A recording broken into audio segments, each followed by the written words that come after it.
Првично, моја задача беше да го обработам делот или темата за респираторниот систем.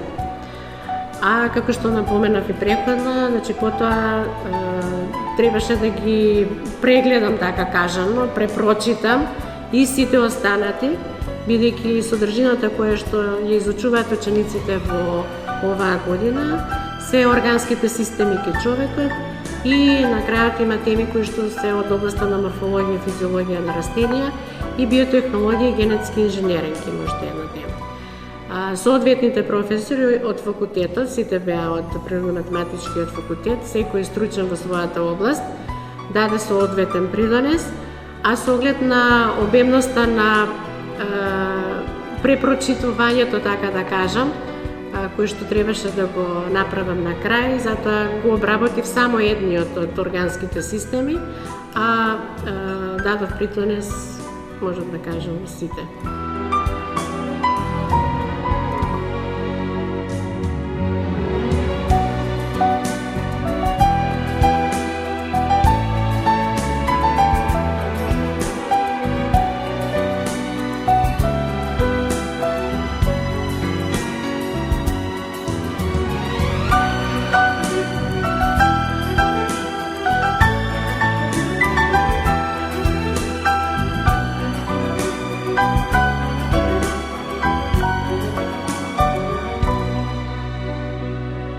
Првите 8 теми се однесуваат на секој од човековите органски системи, задржувајќи се повеќе на физиолошкиот нивни дел функција, дел регулација, анатомска градба, но не задржувајќи се многу на анатомската градба, бидејќи учениците од струките кои што се опфатени, добар дел од нив во првата учебна година изучуваат повеќе анатомскиот дел преку предметот анатомија и физиологија, а во оваа година повеќе физиолошкиот дел.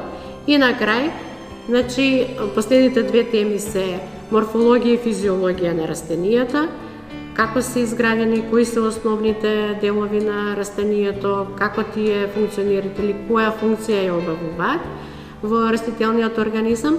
И на крај една така малку посовремена или модерна, да кажам, актуелна тема изминативе децении, тоа е биотехнологијата и генетскиот инженеринг. Значи, кои се принципите, методите на работа кои што се употребуваат во генетскиот инженеринг, која е корисноста, која е штетата, движењата глобални околу генетскиот инженеринг и така натаму.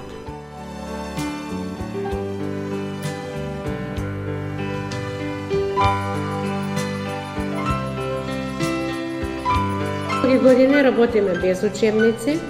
Според старата програма имаше некои учебници кои што определен период ги користевме, меѓутоа веќе со настапување на модуларното образование, односно програми, учебници немаше по речиси никој, ниту од голем дел од општообразовните, каде што спаѓаше биологија, а од стручните предмети не стануваше ни збор.